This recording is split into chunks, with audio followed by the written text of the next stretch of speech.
All right, welcome back, everyone, to another Draft Premier League Season 7 Captains interview. We are joined by the captains of the Great Tusks of Terror, IanMC and Hacker Killer. Please introduce yourselves. Yo, what's going on, guys? I'm Hacker. I'm Hacker, that's it. I'm Ian, captain of such iconic teams as the Rocky Helmet Virizions, and their many moments. They were truly a seasonal moment. There were others, but everybody remembers the RHV moments. One of the most iconic DPL, I guess, things that came out of DPL. At least for me. Yeah, honestly, I don't remember a lot of common things that people said as a joke with RHV moment. There's not a lot besides that. Yeah, I can't think of anything else. Most people usually remember the people who talk a lot and failed than the people who actually won. So, Courage to talk none and somehow always succeed. So that's good. Keep doing that. But I guess we can hop right into these questions. But I'd like to first start by asking. So, Ian, you've captained DPL before, and you've captained in other tours plenty of times. And then Hacker, you've also captained in other tours outside of DPL. But this is your first time captaining here in DPL. So I just kind of wanted to field what kind of expectations you have for yourself going into this season.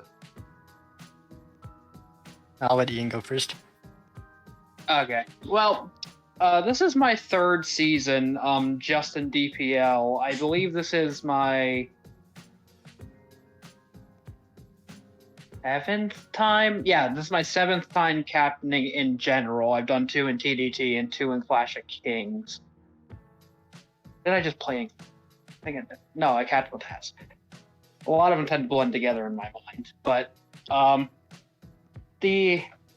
in terms of expectations, I'm hoping to expect more from myself because I have a very subpar reputation when it comes to being a captain. Despite the fact that I always make playoffs, I tend to also be considered lucky and bad and dead.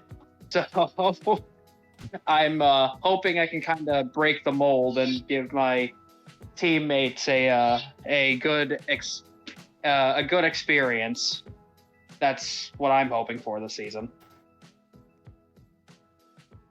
My personal goal for this season, anyways, is I just want to make playoffs and I'll be happy. It's I've had success in every tour besides DPO in terms of my own record. So of course I'm looking forward to having a good season myself. Ideally, I would be happy with individually a 2-1 record. But my only real goal for this season is to make playoffs and ideally win the whole thing. But trying to be realistic. I mean, that's a realistic goal, is to make the playoffs, I feel like. Because once you make the top 4, at that point, the postseason is a free-for-all. Anybody can win, except the first seed. Except first seed. Oh, for sure.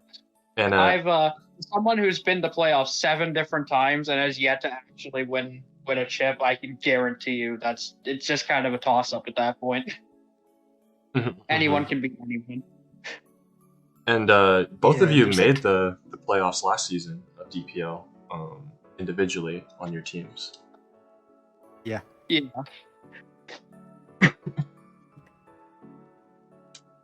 But yeah, I learned last season when I didn't have the best record that my results tend to do better when I'm a captain than when I'm actually a player. Whether that's deciding my own schedule or just burnout, it tends to go better when I'm a captain than when I'm a player. Do you have various ways to help with your burnout so you don't get into that point mid-season or the end of the season? Usually it's just a matter of having a good co-pilot that keeps the team motivated and also keeps me motivated. If the team's having a good time, I tend to also be having a good time. If the team tends to be arguing a lot, or ultimately the captains end up making decisions that I ultimately end up disagreeing with, like I wouldn't make. It kind of causes the morale to dip a little bit. And definitely been in atmospheres like that in the past few seasons. I won't name names though. What are you referencing? Yeah. I guess. Go ahead. Sorry. If you're done with like the expectations, we can move on to the next topic. Yeah, I'm good to move on. All right. So I want to focus on a couple of the changes that were made to this season of DPL. The first being that we're introducing an entirely new format with the tiers that we are playing. So before we used to have 3 tiers, 3 Sword and Shield, 2 Yusum, 2 Oras, but now we're doing 4 tiers, 4 generations, and 2 of Scarlet and Violet, and then 1 of the older tiers. And then each team will now be able to choose 1 extra tier to make it the 7-game regular season. What are your thoughts on this type of format? Do you think it's interesting? Do you think it's an improvement on the past? Do you think they could have done it differently, etc.? I'll start with this. My personal thoughts on this current format that we're doing for this season of DPL. Obviously, there's a new gen, so they had to change the format. Like obviously, because you can't just keep it like the same way it was before, unless you want to like cut a generation. But like each tier in DPL has like a dedicated player base. Not really good to cut any gen, so I personally think this was the best compromise, and I also think it kind of benefits teams for drafting players that are like good at like multiple tiers really. So you can't just like try to like stack a tier, try to get your wins there. You have to be prepared for each gen, which I like a lot.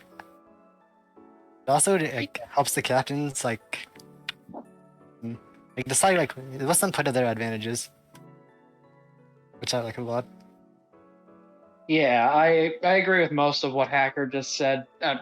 Pretty much all of it, really. The idea that the fact that there's now 4 tiers that we have to work with, and that they're all practically even, and selecting a tier from each team allows you to assess where your current strong points are against the other team's weak points. And the entire idea of selecting a tier is the really interesting part for me this season. So it's gonna be adding versatility a lot as a factor, because like Hacker said, you can't just stack a tier anymore and just expect to get like your 2 wins immediately off of Usum or something. Mm-hmm. And plus, there's actually there's less drafts like that we're gonna be drafting in total compared to other seasons. Like last season we had 10. This season we only have 9 total drafts. 3 Scarlet Violet, and then 2 of each of the older gens. So I wonder how that will play a part, because drafting will be very important, given that you're going to be maxing out certain generations each week. Mm-hmm.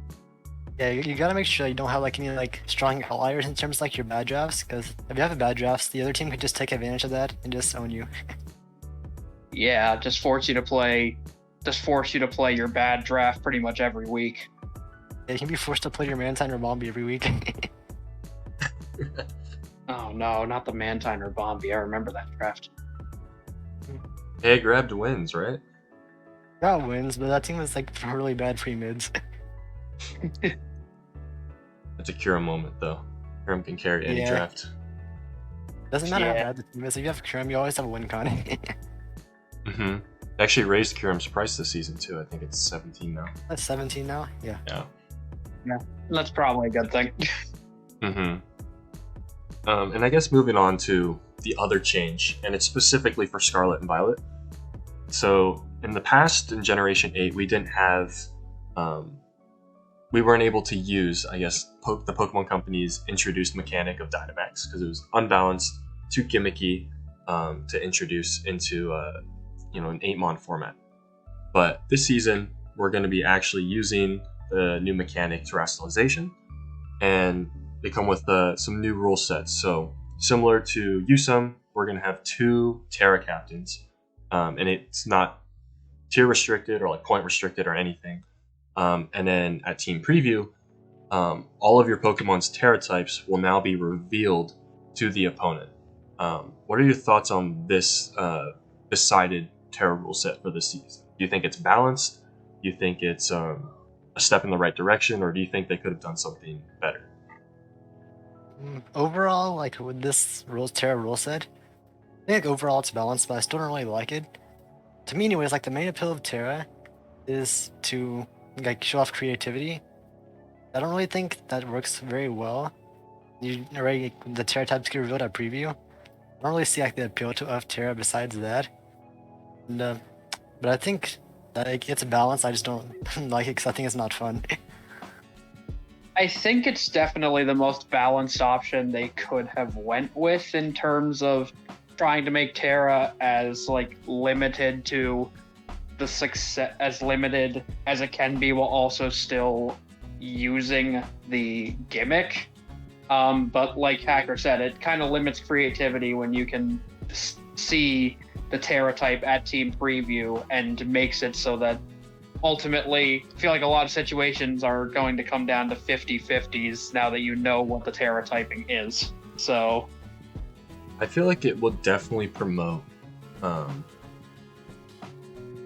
of a higher level of skill in a sense, because like while you do kind of have to prep in the builder for 2 different Tera captains, you have no idea what type they could possibly be, just like what you can narrow it down to be. But once you get to the team preview, you kind of see what types they are, and you basically just kind of have to rely on your ability to adapt. And I think that will be very interesting to see, because to me it doesn't feel like it's going to be as prep reliant, more so your ability to adjust when the game asks you to. oh no, for sure. Like Yeah, the I agree idea with of that. adapting mid-game, like that's definitely going to make this this gen interesting in terms of Tera. Like that's basically the main thing of Tera. Someone pulls out something that wasn't expected when you made the team, and then now you just got to deal with it. Mm-hmm. At least like now, Yeah. like you can see the type ahead of time. Yeah. You can work off of that 50-50 rather than just like, oh, it could literally be like one of like 7 types, and like, oh, I guessed wrong, now I lose. Yeah. Yeah. That's just definitely kind of a problem with Tera in general, though. Like that you just kind of have to prep with the idea that Tera is coming, but so all the super effective moves that you were ready to use now just suddenly aren't gonna do all that much. So you gotta go into the prep with the mindset of I need to have something to potentially hit the Tera typing. Yeah, more Yeah. like neutral middle ground coverage. Yeah. Yeah. I think that actually knowing what the Tera types are will help like a lot with playing, like in like playing your actual games. You don't have to like play the guessing game, as you said, on what Tera type is, because a lot of games, like common leagues and tours that are going on right now, you can just lose because you didn't guess the Tera type wrong, which is really annoying. But I still think it limits like unconventional sets, because like just people can like guess whatever your set is based on whatever your Tera type is. So Do you think there also could Okay. be a bit of a mind game where, since it reveals all the typings, say for example you have like a ghost type Excalibur, but you like change all of the other mons that are not Tera captains to ghost type, and so your opponent sees it and kind of gets thrown off and like confuses themselves, and they like forget that Excalibur is that typing. I don't know. I feel like it could be. It's pretty gimmicky, but like if you fall for that, that'd be pretty fun. it would be really funny, but if you spend like a whole weekend just prepping for a single DPL game and not knowing what your opponent's Tera captains are, that would be really funny. It's really stupid. But yeah, I guess moving on from the format changes, I like to ask a few questions about the auction in particular. So, since this is Hacker's first time going into a DPL auction as a captain, and Ian, you've done this, I think you did it 3 seasons ago with RHB. How confident are you going into this auction? Obviously, you guys are one of the 2 teams that has 25k extra budget. Has that? Do you feel like it's been kind of an advantage for you going and like preparing for this auction, or has it like kind of not really been much of an advantage for you at all? I'll let Ian start. Okay. We have as far as like the budget thing, we have definitely like gone over the pros and cons of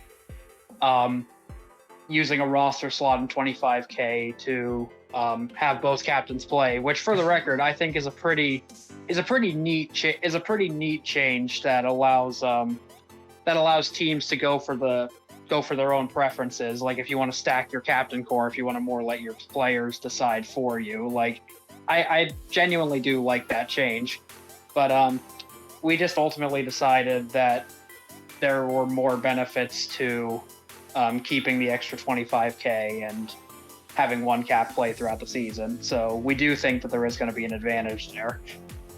Yeah, so I think paying 25K for me is kind of nuts considering my recent DPL track record. So I wasn't really want to go like do that. You did beat Flying Bird in playoffs. True. There's no Flying Bird for me to beat this season though. That's unfortunate. In terms of like expectations and how I feel going into this, my confidence level, I mean, for me personally, it's definitely one of those when auction day comes, I'm just kind of ready to go on the ball, just keeping an eye on things and going off of the things we discussed. And I have my mindset ready to adapt when necessary. Like, this isn't my first rodeo. I know how the auction works. So I'll be ready when the time comes, and I have yet to miss with my drafts. In my own personal opinion, I don't ever think I've ever come out of the auction with like an ultimately subpar roster. Even if other people disagree, I ultimately come out confident that I did well. So I'm hoping that I can do the same this season. Me personally, I actually feel really confident about our auction plans. It's like whenever I captain like other tours, I always use like a doc where I go through the player pool and just think about like what do I want that can actually benefit me the most. I'm just like, yeah, just this is what I want my team to be, what environment I want. So I like to plan a lot of this stuff out in advance, and yeah, I feel really good about it. Yeah, I definitely think our styles of how we wanted to handle the auction have kind of coexisted. That we've went over a lot of stuff, and we'll be on the ball when it comes auction day. Sounds good. I like to hear that you guys are confident, feel prepared, ready to adapt when necessary, because sometimes things go to shit. Oh yeah, like when you just hone in on that one player, and then if that player goes, it's like, well, there goes my entire draft plan. Now what? I have yet to have that experience because I don't really like style of drafting, if I'm being honest. Yeah, you have to be able to make sure you're able to adapt, because yeah, like let's say you want like some random top player, and then they randomly go for like 40K, and you're like, I don't want to pay this much for him, so you have to let go. Then you're like, what do I do now? Yeah. Plus, I mean, you guys do have that 25K budget advantage. Granted, you have to draft an extra slot, but you are afforded the flexibility to kind of just hone in on a particular player that you really want and no one else can really take from you. Yeah, because the only person people are actually like in competition with, whether in like a budget situation, is TJ and Cookie. Mm-hmm. And then obviously there's like the not just planning for like specific players that you want to pick up. You kind of also have to plan like what type of noms you're gonna do and like what round, like what teams are you trying to like, deplete budget from as well. It should be an interesting time, especially since you have that budget advantage. Just general auction strategy in general. Yeah. I can't go with my usual auction strategy of just nomming iPro round 1. So I gotta come up with a new guy this time. Hey, you may as well just do it anyways. And then... Hey, you could just do. Find out who his alt is in the player pool. I don't know. I think the auction order is out, but I don't remember what position you guys are in. I think we were 6th, if I remember correctly. Yeah, we're 6th. And literally every auction I do, I feel like I'm always 6th pick. I personally enjoy being like later in the wheel. I completely agree. Because you kind of Even let the eighth first people like pick, who they want to like throw out there, all those top picks for you, so you don't kind of have to like do it yourself. Yeah. You were gonna say something? I feel like I cut you off. Oh no, don't worry about it. Yeah. I Okay. tend to prefer being in the latter half. Just let other people nom who they want to nom, and then adapt accordingly. Yeah. All right. I guess transitioning from reservations or confidence about the auction, but looking strictly at the player pool now, are there any returning players that have signed up that you kind of expect to have kind of a drop off in performance? And it could be due to a multitude of like reasons. It could be, potentially a different team environment that you think they really benefited from last season, or it could be like they're going to be playing less games, they're going to have less opportunity, etc. It could be the tiers that they're playing, because since we now have only one of each of the older tiers initially, there could potentially be less slots for those tiers, and players kind of have to switch around and be more flexible and play in different tiers. I guess I'll start us off. There's a pretty easy answer that literally everyone said in the interview. There's this streetcar cookie guy. He's very bad and he's very lucky. So, yeah. I mean, You're good. I was just gonna say, that is the obvious answer. There's like a few other people. I think these people still have like a good season, but not be like a top tier player and like top tier like MVP. I continue the season. There's people like Josh, who I definitely think will go positive. I don't think he'll be like or as MVP as he was last season. And You stole my answer. That's what I was gonna say. I still expect him to do well, of course. I'm just not expecting the amount of success he had on Noble Victory. and like other people, I think will have like a little bit of a drop off. I think TDG will have a little bit worse of a season, but I think he'll still go positive as well. That's basically all I have to say. Sounds good. And then I guess now we can move on to the other topic I had, and it's strictly about your style of captaining, or how you view yourself as a captain. So how would you describe yourself or your style of captaining in one word? I'll let Ian go first.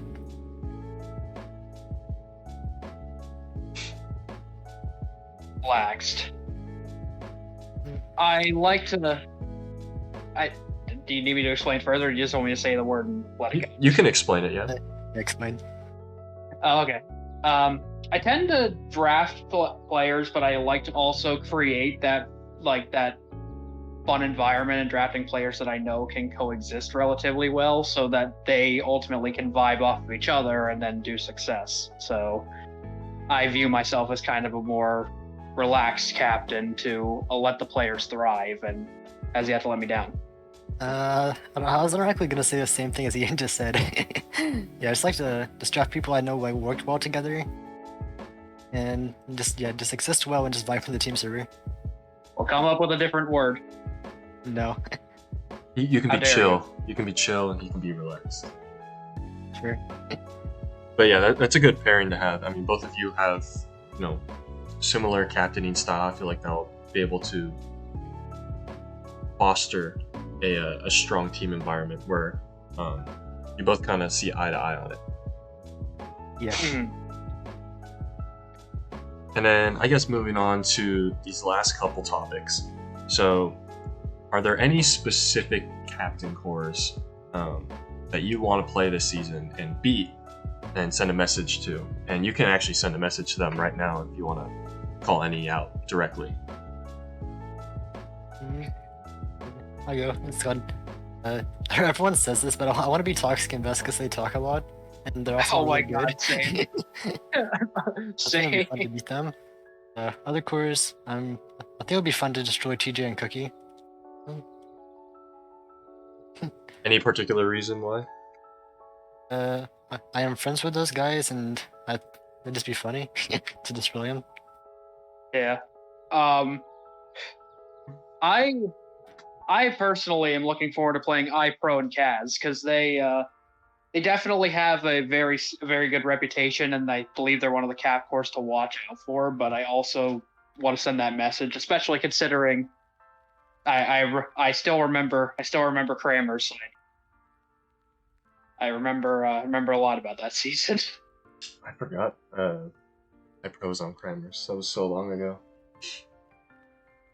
Yeah, that was RHV season, right?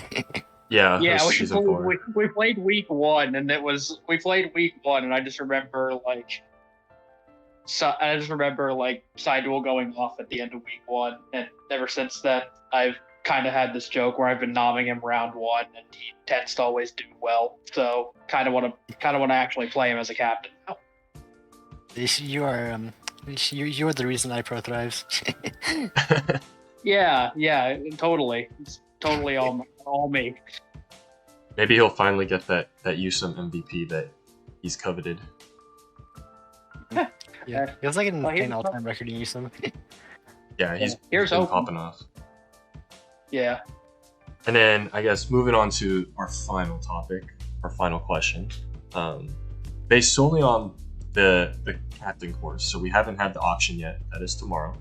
So we have no roster to compare between teams, but just strictly on the captains and their prior experiences, successes, failures. What 4 teams do you predict to make this season's playoffs? I'll start off. I think it'd be silly if I didn't think we were gonna make playoffs, because I didn't think we were gonna make playoffs. I don't think I'd be here. I think that II and Rod are gonna make playoffs. They're really good at this game, and they have a ton of success, captaining and individually.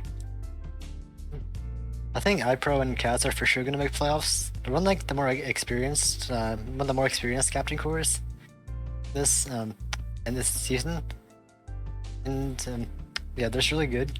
And the last team for me is either a toss-up between Toxic and Vess or L5 and Aster. I think it's gonna be Toxic and Vess. For me, I agree with pretty much everything he said. I believe the family, LTP club, and us are going to be making playoffs. Because again, if you don't think you're going to be making playoffs, then why sign up? I think a good dark horse this season. I'm personally going to also say Tech and Genius. I could see them making playoffs pretty convincingly. Like, I imagine Genius hasn't captained since I think season 3. Like, I know it's been a while for him, so I imagine he'll want to come back and make a big impression. So I could see them taking a spot. Very interesting. Yeah, they could. Well, all the captain cores are like good, so with stuff like only captains, it's hard to say. Mm-hmm. It's interesting to hear. For the most part, I've generally heard the family in every single prediction. Well, yeah, why wouldn't they say the family? And then I mean, it is I and Rye. Mm-hmm. And then two of RHV's finest. you were also I think you guys are the first pair to not include the Infernal Armory. Is there any reason why that you think that? You think the Aster L5 dynamic won't work, or do you think it'll just be kind of like an adjustment period for Aster because it's his first time captaining? What's on? I think it's a kind of a mix of both. I think it'll be a adjustment time for Aster to get used to the actual captaining mindset. But another thing in general is what's going on. I don't really like the way I don't really like how L5 auctions a lot. Really, he drops a lot of Mox waves, which I think is stupid. I mean, I think both captains being able to play will benefit them greatly. But I also feel like I could say that for half the rosters here, and I just ultimately feel like I could see other rosters taking it, and I could see them making like a solid 5th, 6th place. Yeah, I think they're like a really good contender for 5th place, like along with Cake Takers. Yeah, like I could easily see like this season coming down to differential for like who makes it into playoffs. Like I could see a lot of people just having strong seasons. I don't truly see anybody as like the weak link when it comes to captain pairs. Mhm. Yeah. I kind of hope we have a very, very competitive season down to the last week. Like, it would be hype if we had, say, like 4-4-3 teams and 4-3-4 teams, and like most of them are 3-3 going into week 7. That would be really hype, but it's really unlikely. Yeah, That would be like unprecedented, but I would be all for it. It would be hilarious and also really hype. Yeah, no, they puts on I know like the Rose season anyways, didn't literally everything go to plan in terms of who everyone thought was gonna make playoffs? basically, yeah. I mean, bar like Yeah. the final spot, in week 7 being like in the air, and then the drama around it. But Yeah. the top Yeah. 2 were like so solidified. They were like 6-1, I believe. But yeah, I appreciate you guys coming on. That's all I have question-wise for you guys. But I'm excited to see how you guys will do in the auction tomorrow. It should be an exciting time. Live auctions are always fun. And Yeah, for sure. if you, the viewer, have not signed up yet, well, I think this video comes out Sunday, so signups are closed, but make sure to join the DPL server. The link is in the description below. Make sure to catch the auction live at 5 p.m. PST on Sunday. And yeah. Any last thoughts from you guys? We're winning. I wanted to name this team Great Tusks of Fire, but Hacker said no. I think you chose an amazing mascot for your team. Amazing mascot for a terrible logo. I remember Sharky calling us out pretty much immediately on how on our logo, and I'm like, I can't really go against that. But yeah, I'm just saying we're one of 2 teams with the Venoxio logo blessing, so Hey, that's maybe, all that matters. maybe that'll be a buff this season. we'll use it to our advantage. Mm-hmm. But yeah, appreciate you guys coming on, and I'll see everyone else in the final interview tomorrow. Peace.